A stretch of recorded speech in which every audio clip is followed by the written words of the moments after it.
Pada pokok bahasan saat ini kita akan membahas tentang induktasi dan hukum Faraday. Nah, kita kembali lagi tentang definisi fluk medan magnet ya. Jika sebelumnya kita bicara tentang fluk medan listrik, maka saat ini kita bicara tentang fluk medan magnet. Hakikatnya sama, yaitu jika sebelumnya pada fluk medan listrik ini banyaknya garis-garis medan listrik yang menembus suatu luasan tertentu, jika fluk medan magnet hanya mengganti garis medannya saja, yaitu garis medan magnetik.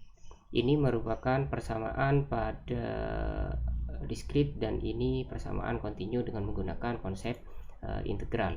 Medan magnet dapat didapat dari dua hukum ya, yang telah kita pelajari sebelumnya. Bisa kita dapat dengan hukum Biot-Savart dan hukum Ampere jika berbentuk simetri maksudnya. Jadi jika dilukiskan seperti ini ya. Jadi garis-garis medan, baik medan magnet maupun medan listrik yang menembus suatu permukaan tegak lurus, nah itu dinamakan dengan fluk medan magnet. Ini sama dengan dianalogikan apabila terjadi hujan ya. Jika hujan lebat, maka titik-titik air yang jatuh begitu rapat dan sangat cepat dapat diartikan sebagai fluk air hujan lebih besar dibandingkan dengan fluk gerimis. Jadi itu merupakan analogi yang cukup logis antara fluk medan dengan fluk air hujan. Oke, selanjutnya pada fluk medan magnet ini kita telah pelajari sebelumnya dengan menggunakan hukum Ampere ya, medan-medannya ya. Jadi ini adalah review. Jadi bagaimana kalau bentuknya lingkaran, kawat lurus, toroida dan juga solenoida. Nah, konsep seperti ini akan kita gunakan seterusnya. Jadi bisa digunakan untuk rumus cepat baik pada saat ujian maupun perhitungan selanjutnya. Oke, kita selanjutnya pada usaha. Usaha yaitu kerja yang dibutuhkan untuk memindahkan posisi suatu partikel, tapi bukan hanya sebuah partikel, gelombang pun juga dapat memiliki usaha. Usaha itu satuannya adalah joule, sehingga sama dengan perubahan energi potensial dan juga perubahan energi kinetik dan juga kerja ya. Jadi medan listrik, jika pada usaha medan listrik sama dengan seperti ini, dirumuskan rumus umum usaha yaitu gaya dikali dengan perubahan jarak menghasilkan seperti ini ya, Q integral E dot dl. Maka pada medan magnet usaha tersebut sama dengan setengah integral B kuat medan magnet dikali medan magnet integral pada sebuah volume. Jadi jika diturunkan, maka B atau rapat medan magnet sama dengan mu 0 dikalikan dengan H kuat medan magnet. Jika B itu adalah rapat medan magnet ya, sedangkan H yaitu adalah kuat medan magnet. Yang membedakan hanya pada mu 0 nya saja. Jika B ada mu 0 nya, jika H tanpa mu 0 ya.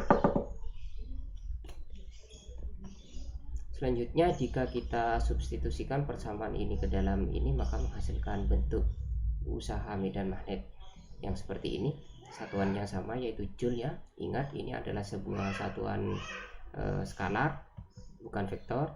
Jika kita lanjutkan lagi, jika konversi ke bentuk H kuat medan, maka hasilnya seperti ini. Pada pokok bahasan saat ini kita akan membahas tentang induktasi dan hukum Faraday. Nah, kita kembali lagi tentang definisi fluk medan magnet ya. Jika sebelumnya kita bicara tentang fluk medan listrik, maka saat ini kita bicara tentang fluk medan magnet. Hakikatnya sama, yaitu jika sebelumnya pada fluk medan listrik ini banyaknya garis-garis medan listrik yang menembus suatu luasan tertentu, jika fluk medan magnet hanya mengganti garis medannya saja, yaitu garis medan magnetik. Ini merupakan persamaan pada diskrit dan ini persamaan kontinu dengan menggunakan konsep integral. Medan magnet dapat didapat dari dua hukum ya, yang telah kita pelajari sebelumnya. Bisa kita dapat dengan hukum Biot-Savart dan hukum Ampere jika berbentuk simetri maksudnya. Jadi jika dilukiskan seperti ini ya. Jadi garis-garis medan, baik medan magnet maupun medan listrik yang menembus suatu permukaan tegak lurus, nah, itu dinamakan dengan fluk medan magnet. Ini sama dengan dianalogikan apabila terjadi hujan ya. Jika hujan lebat, maka titik-titik air yang jatuh begitu rapat dan sangat cepat dapat diartikan sebagai fluk air hujan lebih besar dibandingkan dengan fluk gerimis. Jadi itu merupakan analogi yang cukup logis antara fluk medan dengan fluk air hujan. Oke, selanjutnya pada fluk medan magnet ini kita telah pelajari sebelumnya dengan menggunakan hukum Ampere ya, medan-medannya ya. Jadi ini adalah review. Jadi bagaimana kalau bentuknya lingkaran, kawat lurus, toroida dan juga solenoida. Nah, konsep seperti ini akan kita gunakan seterusnya. Jadi bisa digunakan untuk rumus cepat baik pada saat ujian maupun perhitungan selanjutnya. Oke, kita selanjutnya pada usaha. Usaha yaitu kerja yang dibutuhkan untuk memindahkan posisi suatu partikel, tapi bukan hanya sebuah partikel, gelombang pun juga dapat memiliki usaha. Usaha itu satuannya adalah joule, sehingga sama dengan perubahan energi potensial dan juga perubahan energi kinetik dan juga kerja ya. Jadi medan listrik, jika pada usaha medan listrik sama dengan seperti ini, dirumuskan rumus umum usaha yaitu gaya dikali dengan perubahan jarak menghasilkan seperti ini ya, Q integral E dot dl. Maka pada medan magnet usaha tersebut sama dengan setengah integral B kuat medan magnet dikali medan magnet integral pada sebuah volume. Jadi jika diturunkan, maka B atau rapat medan magnet sama dengan mu0 dikalikan dengan H kuat medan magnet. Jika B itu adalah rapat medan magnet ya, sedangkan H yaitu adalah kuat medan magnet. Yang membedakan hanya pada mu0 nya saja. Jika B ada mu0 nya, jika H tanpa mu0 ya. Selanjutnya, jika kita substitusikan persamaan ini ke dalam ini, maka menghasilkan bentuk usaha medan magnet yang seperti ini. Satuannya sama yaitu joule ya. Ingat, ini adalah sebuah satuan skalar, bukan vektor.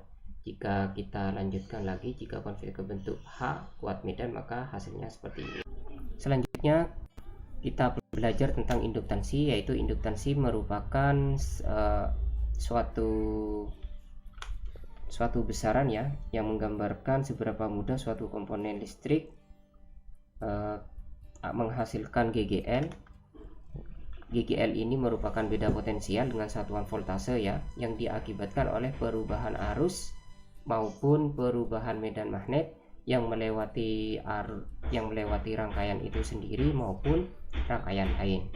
Jadi apabila sebuah rangkaian itu diberikan perubahan arus maupun perubahan medan magnet, maka rangkaian akan menghasilkan GGL atau beda potensial. Begitu pula apabila di dekatnya itu ada rangkaian lain yang juga diberikan arus mengalami perubahan arus atau perubahan medan magnet, maka rangkaian tetangganya juga akan menghasilkan GGL atau beda potensial serupa ya. Jadi di sini juga dikenal dengan induksi ya. Kalau induksi yaitu imbasan medan magnet yang kita pelajari kemarin. Jadi apabila ada medan magnet mengenai suatu benda lain, maka dikenal dengan istilah imbasan. Perubahan arus baik AC maupun DC juga dapat menghasilkan perubahan medan magnet. Perubahan arus dan perubahan medan magnet ini menghasilkan GGL. Nah, seberapa besar hasil GGL-nya itu merupakan induktansi. Di sini jika dirumuskan, induktansi merupakan adalah N ini adalah jumlah lilitan dikali dengan fluk medan magnet dibagi dengan arus listriknya. Jadi sebanding dengan fluk medan magnet. Medan magnet ini juga sebanding dengan arus. jadi dibagi dengan arus itu sendiri ya.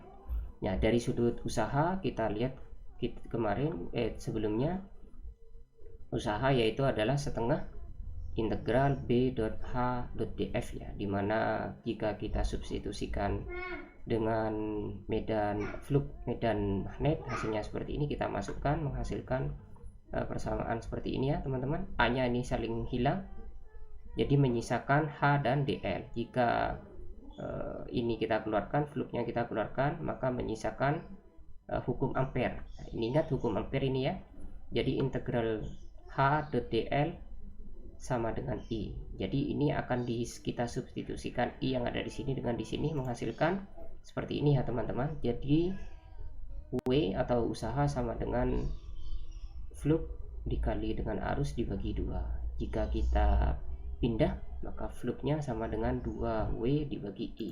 Hasilnya seperti ini. Jika lilitannya 1, maka induktansi sama dengan usaha dibagi dengan I kuadrat. Jika kita substitusikan persamaan di atas ini ya dengan ini, maka hasilnya seperti ini.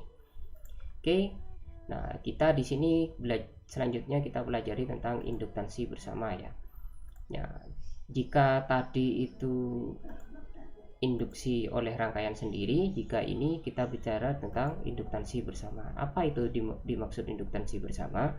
Jika semisal saya contoh yang paling umum untuk penerapan induktansi bersama atau antar rangkaian adalah transformator. Trafo digunakan untuk menaikkan atau menurunkan tegangan maupun arus ya. Tentunya kalian anak teknik listrik sangat paham ya.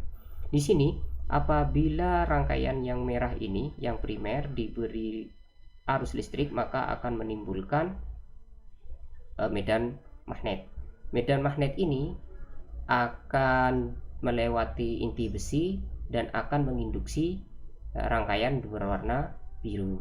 Rangkaian berwarna ini biru ini akan terinduksi, maka akan menghasilkan GGL atau beda potensial, sehingga di tegangan primer ini akan menghasilkan ini gambarkan sebagai fluk ya, akan menghasilkan medan magnet sendiri pada dirinya sendiri. Yang ini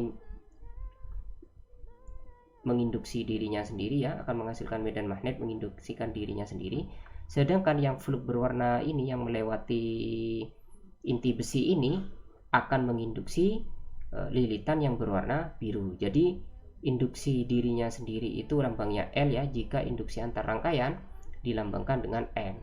Jadi satu ini induksi pada rangkaian satu, yang dua ini adalah penyebabnya yaitu oleh rangkaian kedua. Jadi bentuknya seperti ini teman-teman, besarnya sama ya, besarnya sama baik induksi 1, 2 maupun induksi 2, 1 ya.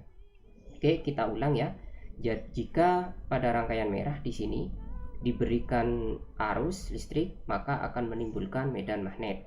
Medan magnet ini akan menginduksi dirinya sendiri. Yang ini ya, yang merah menginduksi dirinya sendiri. Gambarnya seperti ini.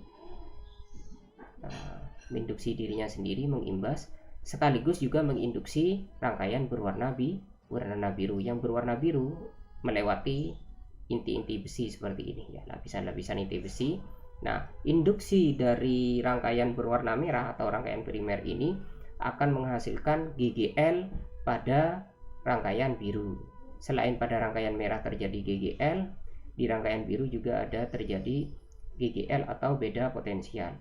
Beda potensial pada rangkaian biru juga akan menghasilkan arus listrik dan tegangan yang nilainya seperti dirumuskan seperti ini ya. Jadi ini merupakan perbandingan antara lilitan dengan beda potensial antar lilitan pada trafo. Jadi ini salah satu bentuk trafonya ya, yang di atas. Oke, selanjutnya kita coba contoh soal ya. Jika diketahui sebuah solenoid bentuknya koaksial seperti ini ya, terdiri dari dua jari-jari, yang solenoid jari-jari yang pertama yang kecil di dalam dan yang kedua di R2 dengan panjang L. Data-datanya sudah ada di sini ya. Yang di tengah garis tengahnya 2 cm berarti jari-jarinya 1 cm, panjangnya 50 cm berarti setengah meter, dan 1500 lilitan. Sedangkan di tengah-tengahnya ada inti ya, inti besi sama, dan lilitan yang kedua panjangnya 50 cm, garis tengahnya R2 nya ini 3, garis tengahnya 3 cm, berarti jari-jarinya 1,5, dengan jumlah lilitannya N nya 1200 lilitan kumparan. Permeabilitas relatifnya itu besarnya adalah 75. Di sini yang dihitung berapa induktansi diri sendiri ya, untuk induktansi pada rangkaian sendiri pada rangkaian 1, lilitan 1, solenoid 1 dan solenoid 2 yang sebelah 2, sekaligus berapa induktansi antar rangkaian atau antar solenoid, baik solenoid 1 dan solenoid 2. Oke, kita hitung dulu. Yang pertama untuk solenoid yang 1 yang jari-jarinya di sini 1 cm yang sebelah dalam di sini ya.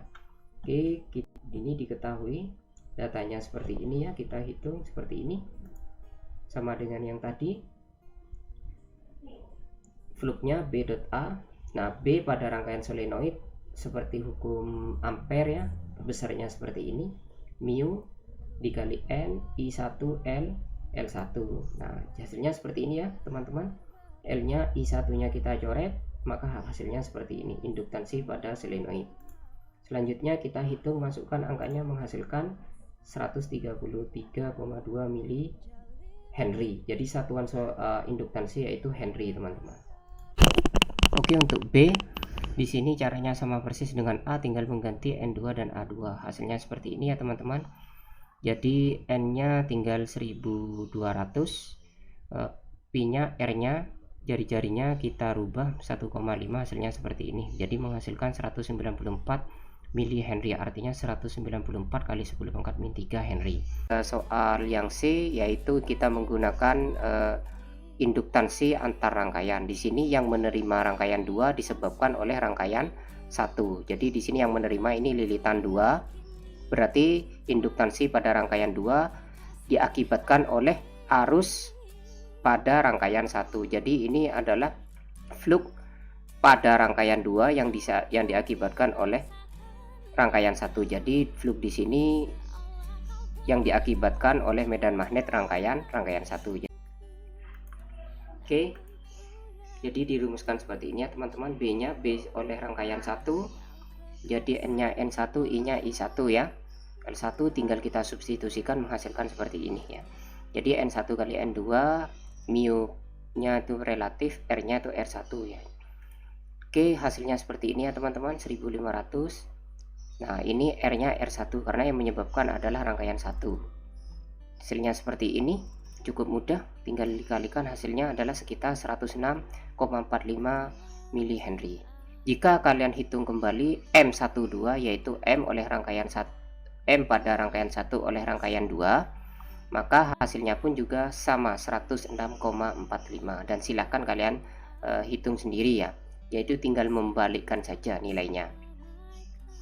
Oke, selanjutnya kita berlanjut pada hukum Faraday ya. Di sini hukum Faraday menyatakan bahwa perubahan fluk medan magnet terhadap waktu menghasilkan GGL ya. Jadi apabila sebuah rangkaian listrik diberikan perubahan fluk medan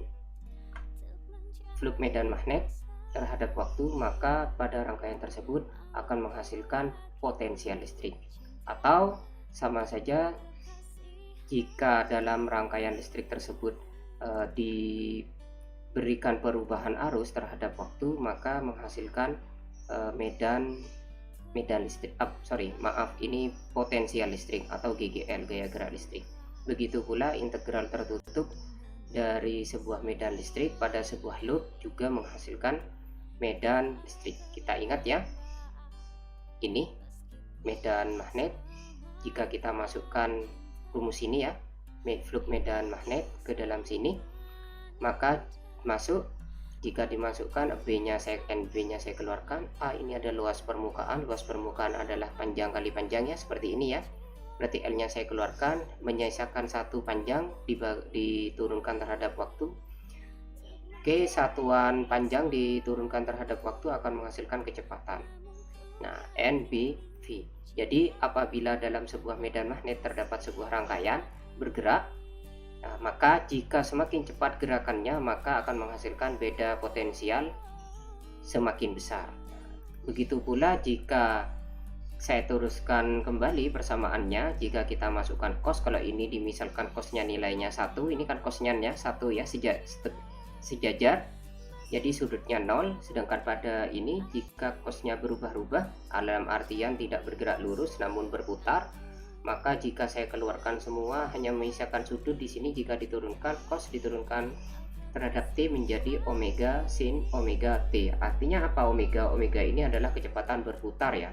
Jadi apabila sebuah rangkaian seperti ini, seperti motor ya teman-teman, rangkaiannya diam, cuman ini bergerak memutar, ini gerakan memutar ya, omega ya. Jika putarannya makin cepat, maka akan menghasilkan beda potensial semakin besar ya, beda potensialnya makin besar. Inilah konsep yang digunakan pada motor dan generator, yaitu untuk menghasilkan gerak atau dibalik gerakan menghasilkan listriknya. Jadi semakin cepat putaran terhadap ini, medan magnetnya kan tetap ya dari kutub utara ke kutub selatan, namun yang menerima yaitu koil yang ada rangkaian di sini ini berputar, ini omega ya, omega. Jika omeganya ini terus bertambah, maka hasilnya beda potensial atau arus listrik di sini, maka akan menghasilkan arus listrik yang lebih besar. Potensialnya naik, maka arus listriknya juga akan semakin naik ya. Jika ingat mungkin seperti dinamo pada motor,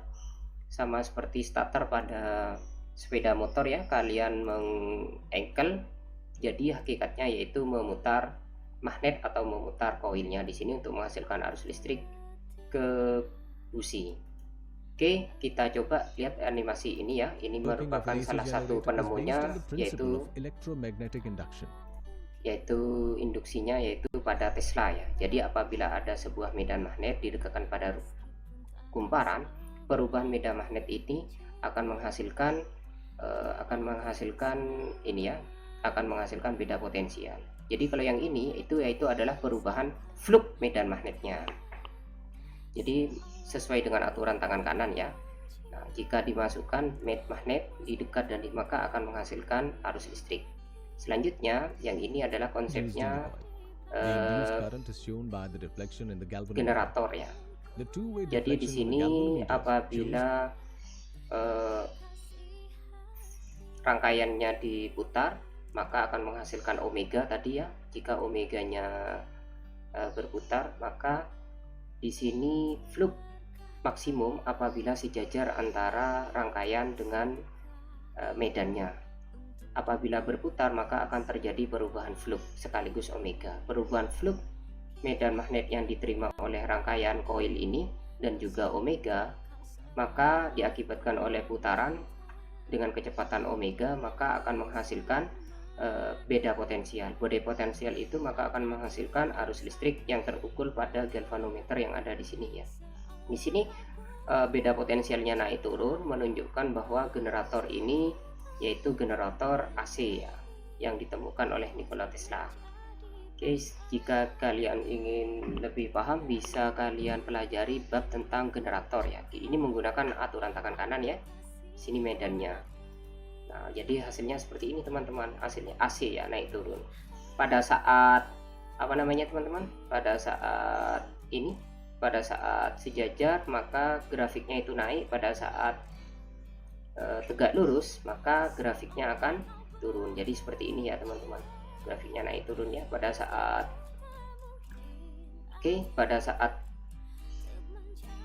ini sejajar ya. Oke, seperti ini grafiknya teman-teman. Oke, kita ulang ya.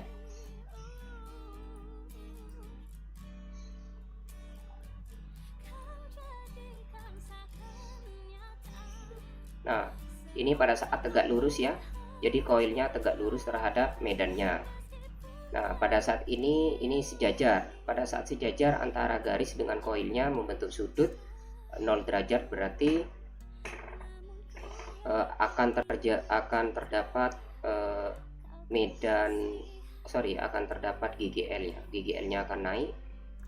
Kembali lagi ke ini tegak lurus, GGL-nya 0. Sejajar, maka GGL-nya maksimum. Terus naik turun. Nah, seperti inilah prinsip daripada generator dari generator AC ya teman-teman. Oke, selanjutnya kita coba ini bentuk hukum Faraday dengan bentuk lain ya. Jadi hukum ini ingat ya, potensial listrik pada medan listrik sama dengan E dikalikan dengan R ya. Yang membedakan hanyalah kalau medan listrik itu R kuadrat, kalau beda potensial itu R-nya 1. Jadi apabila dikalikan dengan R, maka R kuadratnya akan menjadi R. Seperti ini ya teman-teman. Dan ini konsep medan listrik, ini konsep medan magnet. Jadi di sini ada keterkaitan. Dalam fisika, jika persamaannya satuannya sama dan dimensinya sama, maka dapat disamadengankan. Kebetulan medan listrik ini satuannya potensial listrik oleh medan listrik satuannya volt, begitu pula GGL yang disebabkan oleh medan magnet ini juga volt, jadi boleh disamadengankan. Jadi dalam bentuk lainnya seperti ini ya teman-teman. Maka beda potensial itu sama dengan integral dari E.dl sama dengan integral turunan dari dB per dt dikali dengan ds. Kenapa? Karena flux medan magnet sama dengan B dikali ds ya. Jadi kalau diturunkan maka menjadi dB per dt, ds nya. Fluxnya BA, DA nya saya ganti dengan ds. Maka di sini dengan menggunakan teori Courant ya, teori Courant itu seperti ini ya. Courant E sama dengan integral E ini ya tertutup dibagi ds. Jadi kalau dibalik ini hukum Ampere ya. Hukum Ampere sama dengan Courant H sama dikali ds. Ini dipindah ke sini. Kalau saya gunakan H ya, ini saya ganti H, ini saya ganti H, maka ini dipindah. Boleh ini diganti E sama ya. Jadi hasilnya seperti ini teman-teman. Nah, oke, saya ganti aja ini ya. Oke, saya ganti E biar tidak bingung. Oke, hasilnya seperti ini ya teman-teman. Maka ini berarti integral ini sama dengan ini ya. Ini saya substitusikan, saya gantikan ke sini. Integralnya ada ds, ds-nya ini ya. Ds-nya merah ini saya coret, maka hasilnya Courant E sama dengan dB per dt. Untuk yang belum paham kenapa kok bisa dB dan ds, ini kan sama dengan ini teman-teman.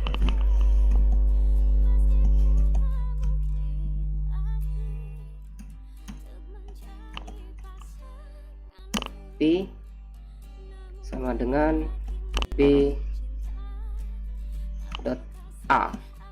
Nah, sama seperti ini ya, dimasukkan di sini berarti dua-duanya diintegralkan ya. Berarti dB per dt, A-nya ini karena diganti dengan ds untuk medan kontinu.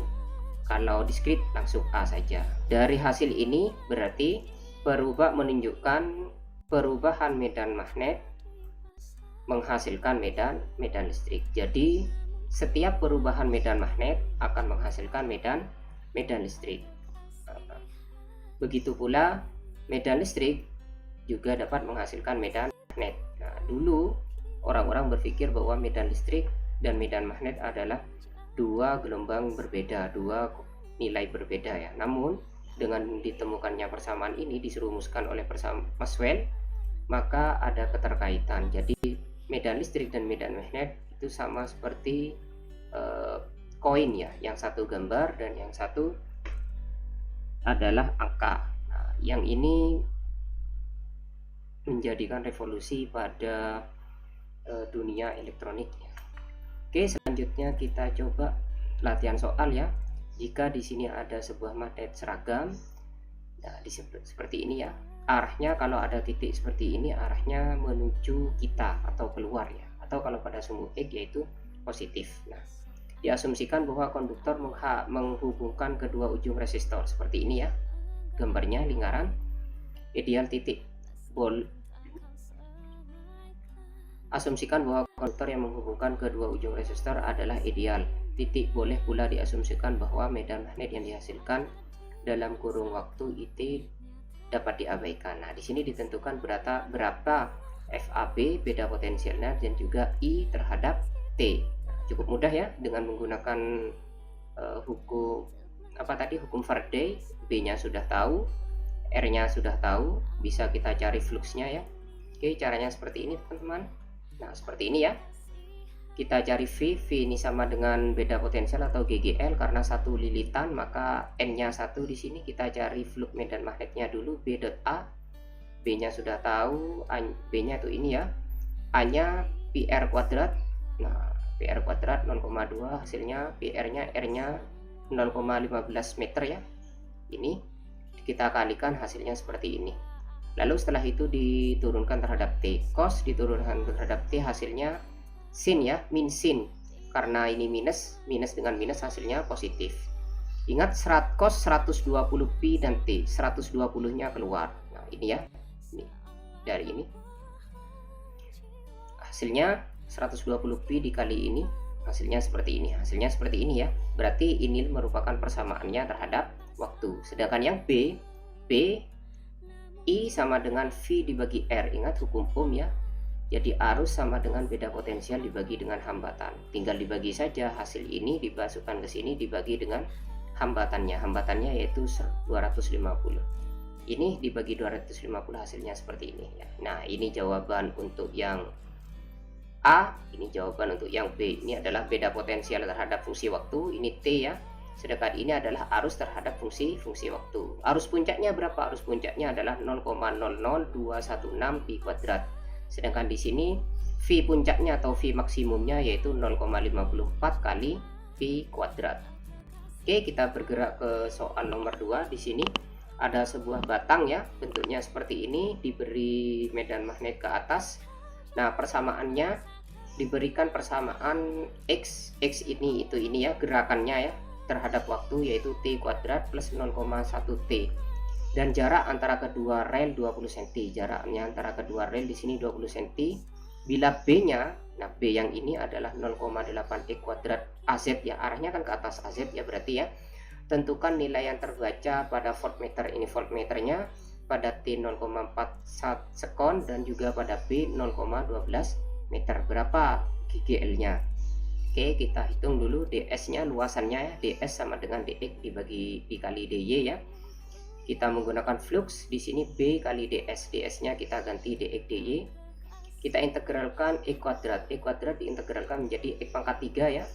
Nah, X pangkat 3 seperti ini ya. Lalu DY-nya. Nah, X-nya pangkat 3, lalu DY-nya berarti Y dimasukkan. Maaf, ini ada yang salah ini ya. Y ya. Oke, berarti di sini Y. Sorry.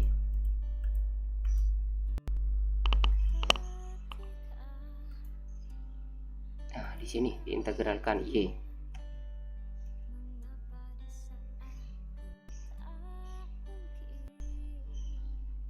Oke.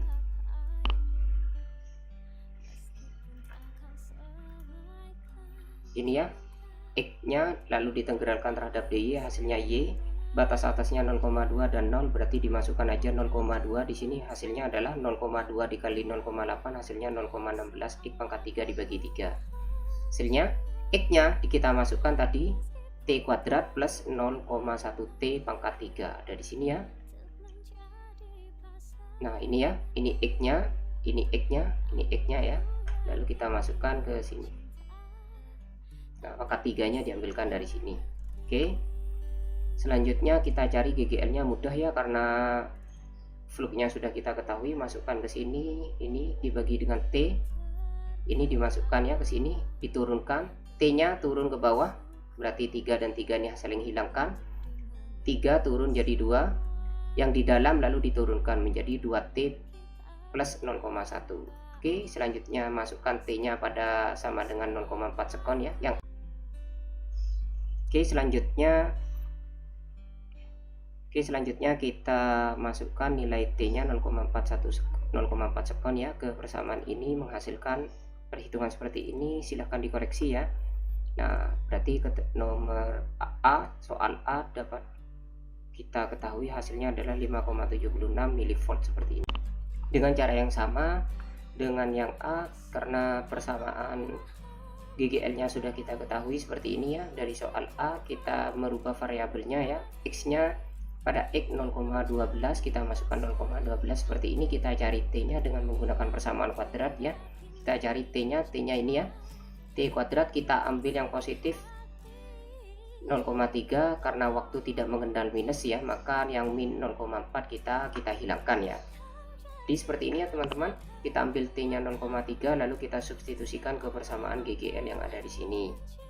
Jadi hasilnya seperti ini, maka diketahui GGL-nya 0,00161 volt atau 1,61 milivolt. Mudah bukan? Oke, selanjutnya kita coba ke soal selanjutnya. Di sini ada dua rel ya, dua pasang rel hambatan. Nah, terus yang pertama yang di awal ini kita ada sebuah batang ini ya, ada sebuah batang berarus E, kawat berarus E. Nah, ini bergerak sama seperti yang ini tadi bergerak. Nah, seperti ini teman-teman gerakannya. Saya gambarkan seperti yang biru ini. Batang yang putih ini sebenarnya adalah yang biru ini ya. Jadi bergerak seperti ini. Nah, kemudian ujungnya di sini dikasih resistor 0,3 ampere disambung ya. Ini hasilnya kan relnya adalah sebuah resistor, lalu di ujung di sini digabungkan resistor lagi dengan besar 0,3 ampere pada rangkaiannya. Nah, di sini setelah digabungkan resistor ini, tentukan I arusnya pada selang waktu T dengan interval 0 sama 1 sekon jika batang berada X 2 meter. Nah, jadi di sini 2 meter ya, di sini 2 meter, berarti di sini 14 meter pada T sama dengan 0. Oke, kita coba rangkaiannya pada nomor A. Oke, seperti ini ya. Ini ditutup rangkaian. Oke, yang A. Selanjutnya yang B, bagaimana jika kedua-duanya baik di depan dan di belakang ini ditutup dengan rangkaian sebesar 0,3 ampere. Rangkaiannya ini yang rel ini kalau penutupnya yang depan dan belakang 0,3 ohm, sedangkan yang rel ini rangkaiannya adalah 2,2 ohm. Oke, kita hitung dulu yang A. Yang A hanya menutup satu aja di sini. Hanya ditutup saja di sini. Nah, oke. Kita cari luasannya batang ya yang bergerak. Di sini 2, sini 14. Kita hitung dari sini. Jadi semakin lama karena bergerak ke kanan, maka luasannya itu akan semakin luas. Di sini panjang ini P ya, panjang, saya tulis panjangnya karena bergerak, yaitu V-nya kecepatannya 9 ya. Berarti 9T. Awalnya panjangnya yaitu bergerak di sini. Nah, sini ya teman-teman. Ada di sini batangnya 2. Lanjutnya bergerak, luas awalnya yaitu panjang kali lebar. Panjangnya sama dengan 2 plus 9T. Jadi pada saat T0 yaitu ada di 2 di sini ya. Selanjutnya panjang kali lebar, lebarnya di sini 0,2, hasilnya seperti ini ya. Luasnya kita hitung fluknya, fluk yang dikurung oleh batang ini ya. Oke, hasilnya seperti ini 0,8, B-nya 0,8 Tesla. Ini luasnya menghasilkan persamaan seperti ini teman-teman. Selanjutnya kita cari GGL-nya. Dari persamaan medan fluk medan magnet ini kita turunkan menghasilkan, kan yang T ini hanya 1 yaitu 9, berarti yang 0,16 dan 2 ini 0. Hasilnya 0,16 ini diturunkan, hasilnya seperti ini ya. 0,16 kali 9 min 1,44 volt. Selanjutnya R-nya akan berubah terhadap fungsi waktu. Nah, di sini ada R relnya, semakin di sini semakin besar karena ini nyentuh ya. Otomatis semakin ke sini hambatannya makin besar karena ada hambatannya ini makin panjang, dihitung dari sini. Nah, oke, selanjutnya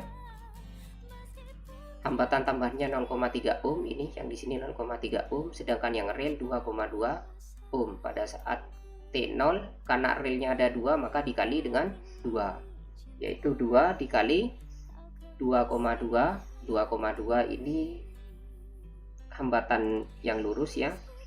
Yang 2 plus 9T ini panjangnya dari sini ke sini, perubahan panjangnya kan batangnya bergerak ya, sebesar 8, berarti hambatannya sebesar ini 8,8 plus 39,6T yang ada di sini ya. Nah, arusnya sama dengan V dibagi R. R totalnya yang 0,3 itu ini, yang R-nya dari sini ke sini kan bergerak batangnya ya, dari sini terus sampai ke sini. hasilnya. Nah, ini seperti yang diilustrasikan seperti ini ya teman-teman. Nah, pada saat di sini batangnya, maka ini titik 0, T-nya sama dengan 0, berarti hambatannya sama dengan 0 berarti panjangnya di sini 2. Nah, berarti hambatannya di sini 2,2 kali 2 saja. Jadi arus listrik mengalir dari sini ke sini ya. Pada saat dia itu bergerak seperti ini, maka hambatannya bertambah, panjangnya pun juga bertambah. Karena apa? Karena arus listriknya mengalir dari sini ke sini sampai di sini sesuai dengan fungsi waktu. Nah, arusnya jadi beda potensial dibagi dengan R tambahan dan R rail. R tambahnya tuh ini ya, R railnya ini yang bergerak ya. Semakin bertambahnya waktu, R-nya semakin panjang. Panjangnya tuh ini ya, panjangnya sebesar V kali T. V kecepatan 9T. Nah, ditambah 2 karena apa? Di titik 0 panjangnya di sini 2 sebenarnya. Jadi kalau seumpama ditambah T-nya sama dengan 1, berarti panjangnya pada detik 1 2 plus 9 yaitu 11. Jadi semua ini ya, luasannya A-nya bagaimana? Luasannya itu ini, luas ini yang pertama ya, luas ini yang dikurung ini ya. Ini adalah kawat yang menyentuh, jadi arus listriknya mengalir di sini ya, ke sini. Oke. Berarti seperti ini teman-teman. Oke, selanjutnya kita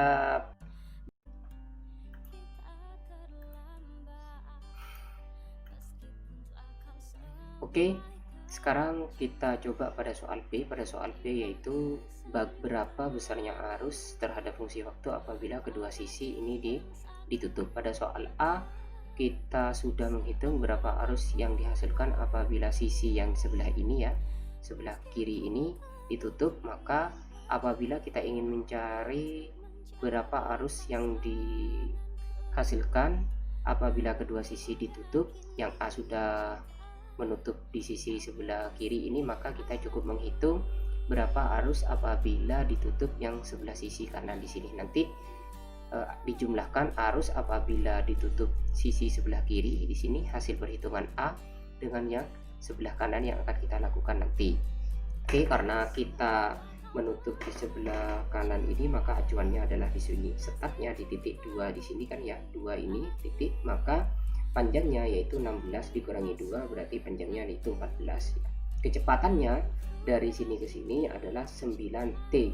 Dengan berjalannya waktu maka panjang dari sini ke sini karena acuannya ini yaitu akan berkurang berapa, yaitu berkurang 14 min 9 min T ya. Panjang apa luasnya, luas yang ini, luas ini bukan luas di sini ya. Kalau yang A kan luas sebelah kiri dari kawat, kalau ini sebelah kanan kawat, karena yang terhubung yang sebelah kanan, maka panjang kali lebar. Panjangnya 14 min 9T, lebarnya adalah 0,2, sehingga besarnya medan flux, medan magnetnya yang ke atas ini 0,8, medan magnetnya 0,8 dikali luasnya ini ya teman-teman. Oke, selanjutnya hasilnya seperti ini, lalu kita turunkan. Setelah kita turunkan terhadap waktu ini ya, terhadap waktu, maka kita dapatkan GGL nya sebesar 1,44 volt. Berarti rangkaian ini yang tertutup ini menghasilkan beda potensial sebesar 1,44 volt. Nah, R berubah terhadap waktu karena apa? Karena ini bergerak terhadap sini. Berarti dengan berjalannya waktu hambatannya akan berkurang. Selanjutnya di sini hambatannya berubah, ada hambatan di sini R tambahan ini ya, yang R tambahan yang menghubung, sedangkan relnya ini ada 2, maka dikali dengan 2. R tambahannya ini yang nutup 0,3 ohm, sedangkan relnya 0,2 ohm. Nah, oke, pada saat T sama dengan 0 ketahuan. Jadi jumlah totalnya relnya yaitu di sini 2,2 dikali 2 ya, karena jumlah relnya 2 dikali dengan panjangnya yaitu 14 min 9T. Ini 14 min 9 ya T, jadi itu merupakan hambatan relnya, sedangkan tambahannya yang nutup ini 0,3, berarti totalnya seperti ini teman-teman, 0,3 ini dikalikan hasilnya seperti ini. Jadi hambatannya akan berkurang dengan waktu. Nah, di sini positif ditambahkan tanda negatif dikarenakan arusnya itu berkurang, arusnya itu berlawanan arah pada saat fluxnya itu berubah. Oke, hasilnya seperti ini ya teman-teman. Nah, jadi seperti ini ilustrasinya. Nah ya, ilustrasinya seperti ini, panjangnya ini berubah terhadap ini, berarti berkurang kan teman-teman. Nah seperti ini ya, berkurangnya dengan fungsi ini, panjangnya 14 min 9T, luasannya juga berubah, makin lama luasannya akan makin berkurang. Hasilnya perubahan waktunya itu seperti ini ya teman-teman. Nanti seperti ini, tanda minus ini hanya menunjukkan arah, bukan besar ya teman-teman ya, hanya arahnya berlawanan saja. Oke, selanjutnya seperti ini, waktu dijumlahkan ini hasilnya, ini hasil per A, ini hasil yang ditutup, berarti jawaban untuk B yaitu adalah penjumlahan A dengan yang ini. Ini kalau yang di depan ditutup di sini ini, sedangkan yang B yang ditutup hasilnya itu begini. Mudah bukan? Apabila ada yang kurang paham dapat ditanyakan di grup maupun kolom komentar. Sekian, terima kasih. Wassalamualaikum warahmatullahi wabarakatuh.